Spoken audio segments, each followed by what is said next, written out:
So today we're going to talk about Spencer Rattler, Tennessee football, and I got a local recruiting rant. Please indulge me, and all that's coming up after the bumper. Don't be cornering me. Hold up. Time. You got to help me with that corner shit.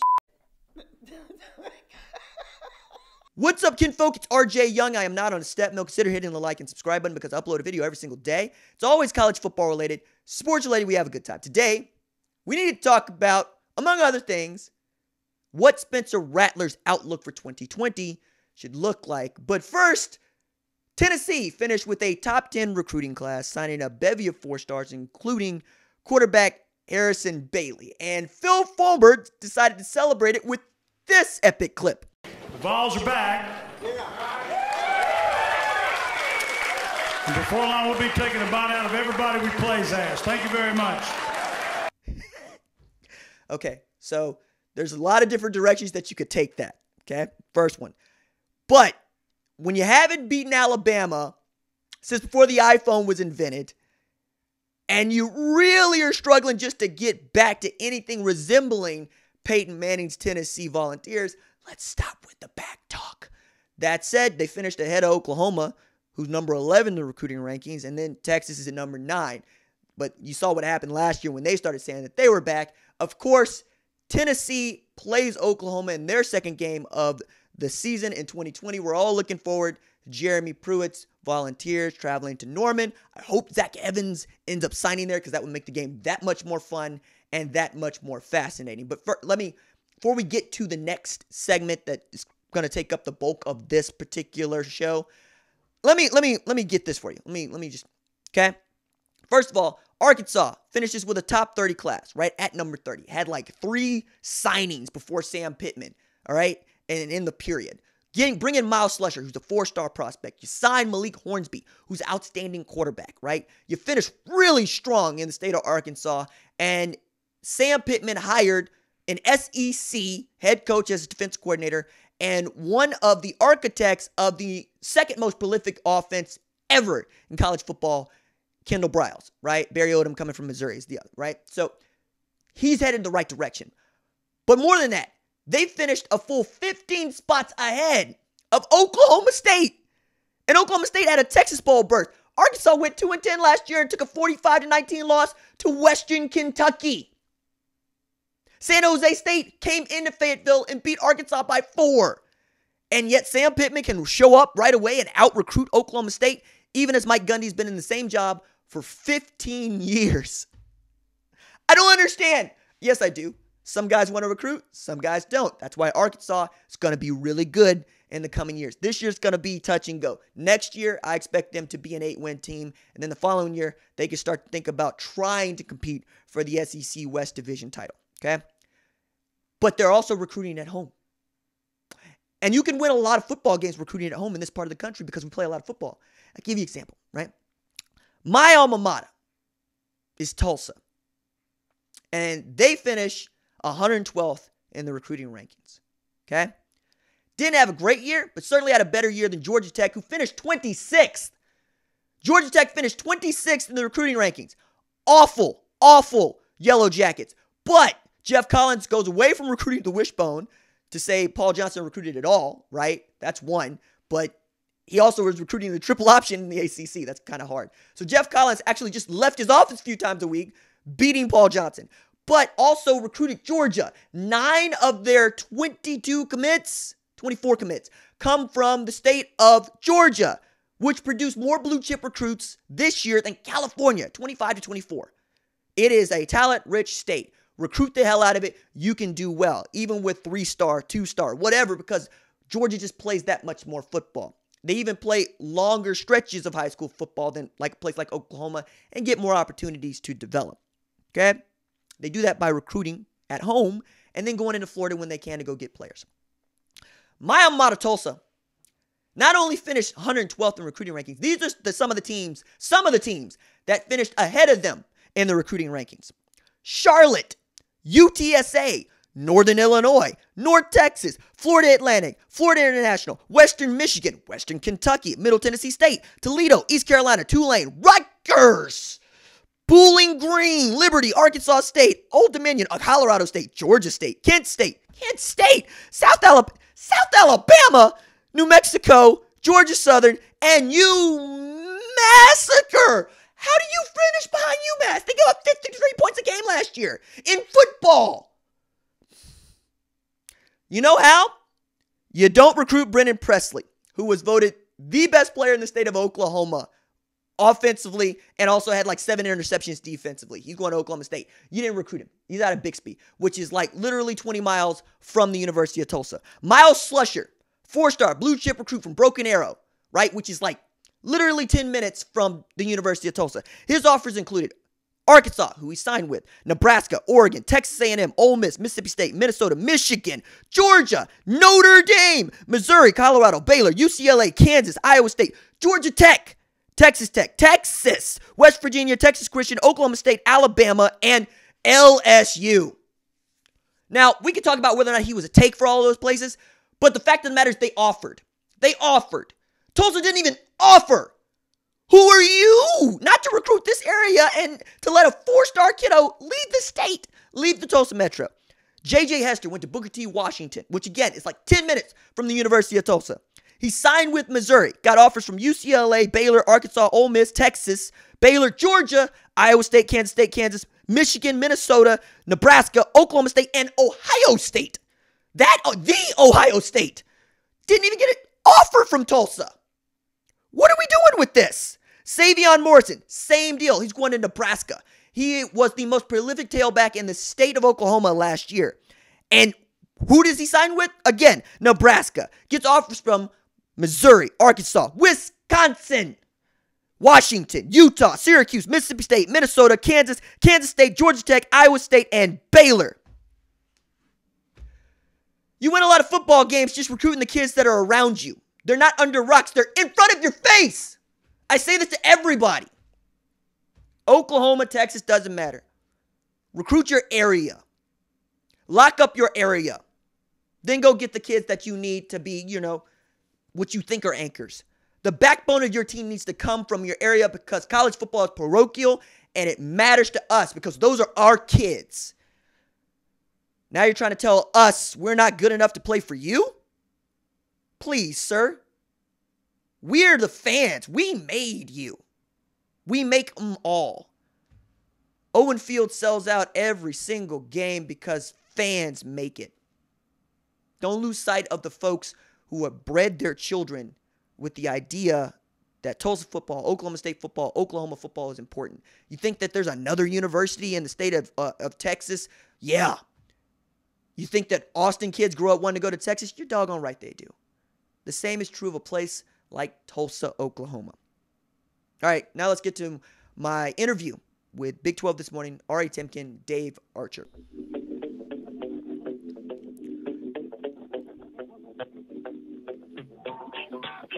Big 12 this morning, Sirius XM, Channel 375. I'm R.A. Temkin along with the former Iowa State Cyclones and Atlanta Falcons quarterback Dave Archer. Let's talk now with R.J. Young, the R.J. Young Show on Tulsa Sports Animal. Morning, R.J. How are you, buddy? Hey, R.A., man. It's good to hear your voice, dude. Hey, Dave. How you doing? Good, man. Yeah, you as well, my friend. It's National Signing Day, which really isn't what it used to be. It's kind of a national day for stragglers to sign. Your kind of overarching thoughts. Texas is the number 1 recruiting class in the conference. Oklahoma's still right there, though. Your overall thoughts on this recruiting cycle here for the Big 12? The Big 12 can't recruit with the SEC, man. Look, I look at the college football playoff, and I expect you to get a bump going into early signing period. I expect you to get a bump coming out of having played in it. Doesn't matter if you got drubbed by 35 to me. You were one of the final 4 teams.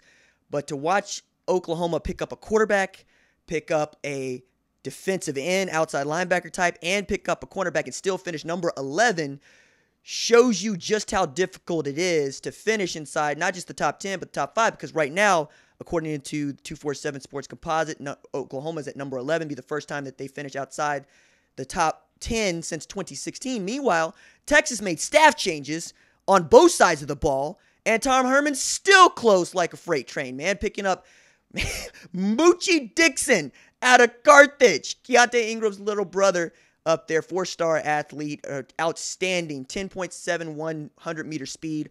Also came in clutch with Alfred Collins, who is a 5-star according to 247, 4-star in the composite, 6'5", 285 pounds. Bijan Robinson, people compare him to Alvin Kamara coming out of Arizona. Had 3 straight 2,000-yard rushing seasons. But if you look at the top of what we're looking at, which is the rankings, you'll see Georgia, you'll see Alabama, you'll see Clemson, you'll see LSU, you'll see Ohio State. 3 of those teams played in the playoffs, 7 SEC teams in the top 10. I'm getting tired of saying it, but it's the SEC's world. We're just living in it.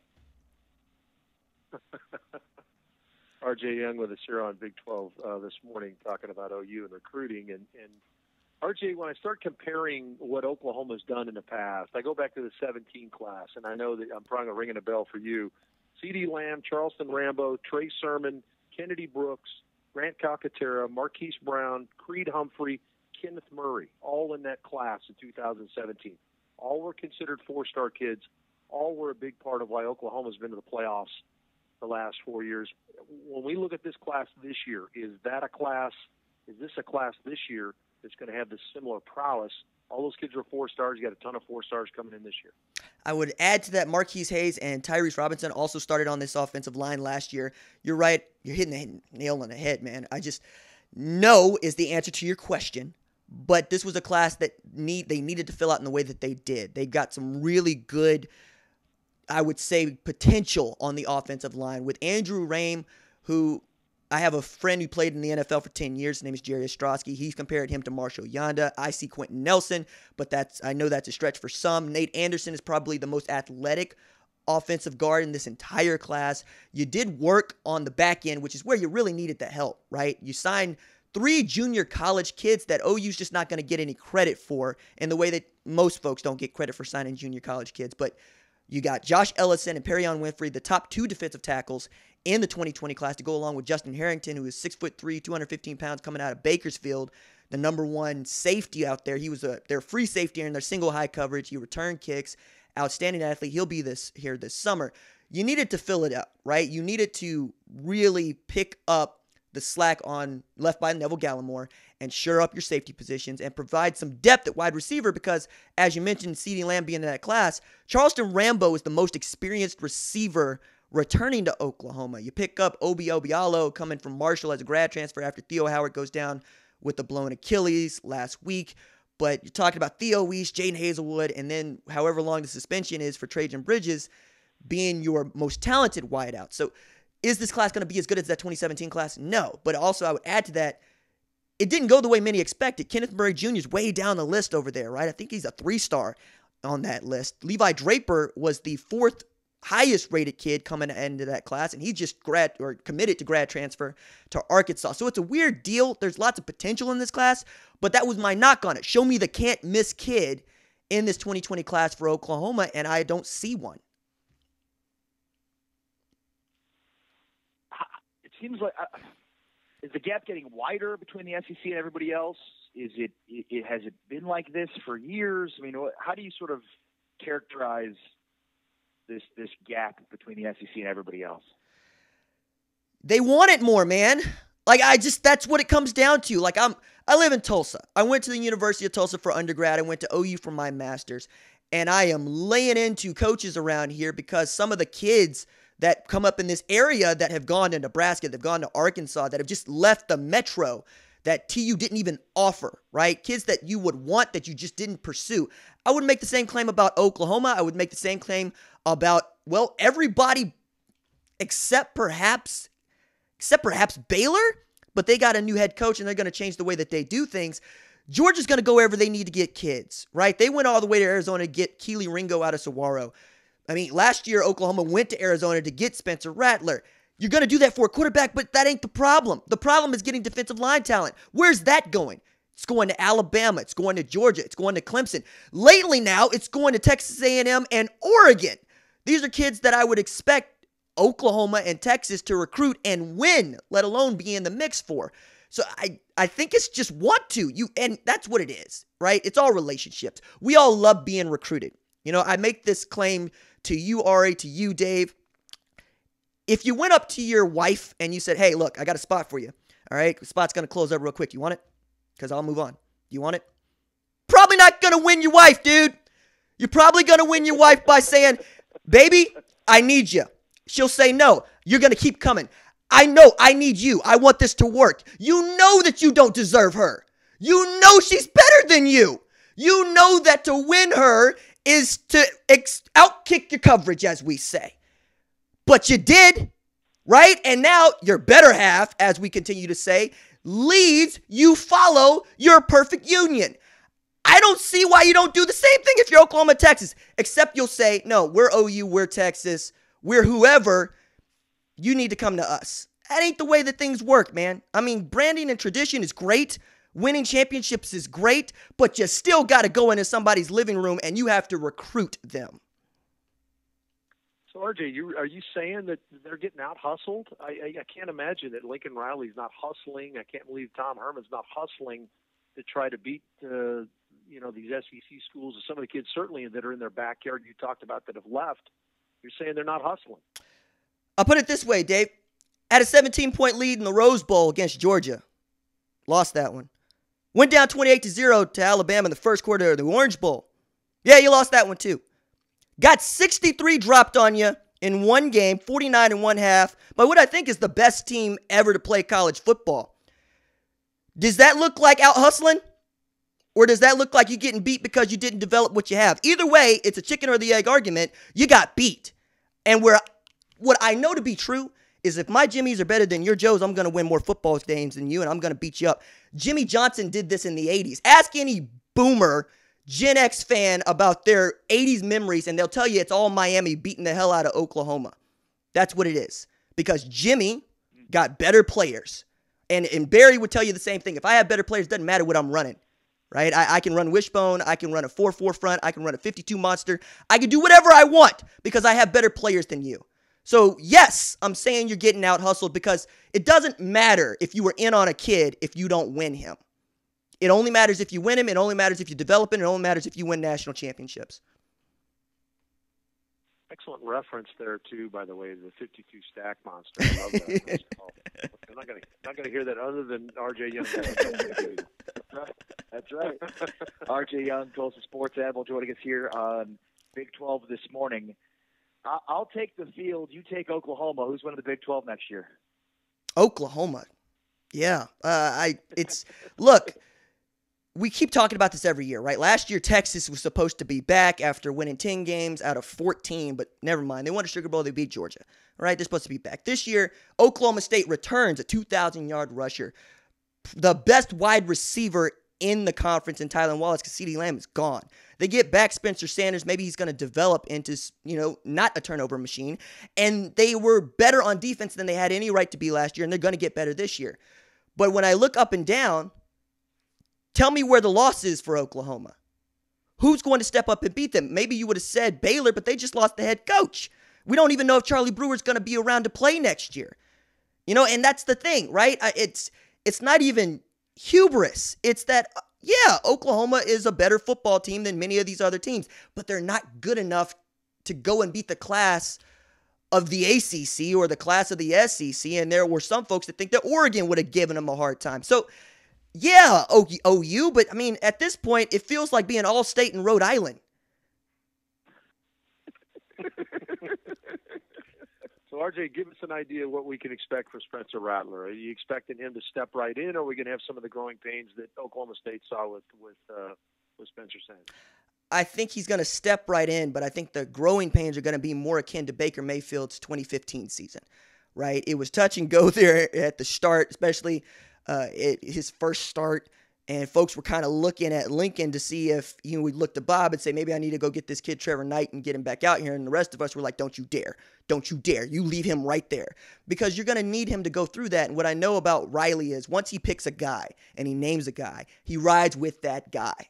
He needs him to understand that it's his team and he's allowed to make mistakes. And what I expect from Rattler is he's going to have that same forceful moxie. He's going to have that same energy on the sideline. He is going to try to make the acrobatic throw.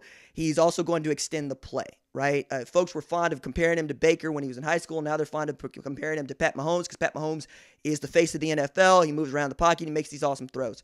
Tremendous arm strength, wants to get vertical, and has a really great rapport with the kids that he came in with in the 2019 class that play wide receiver. And he's going to return 5 guys that started on the offensive line last year. I think that we're talking about double-digit picks, but I also think we're talking about passing for 35 touchdowns next year. It's going to be a lot of fun. RJ Young show on the Tulsa Sports Animal, OU 24/7, and check out his YouTube page. There's tons of great college sports and OU content and sports content there at YouTube. RJ Young. RJ, you're the man, buddy. Talk to you soon. All right, I appreciate you. Dave, I appreciate you. You guys go at this show like Craig did Debo with the brick. I love it. RJ, appreciate you. You got to get in 4-4 Mau at some point. See you, buddy. See you guys. RJ Young joining us there. What a reference.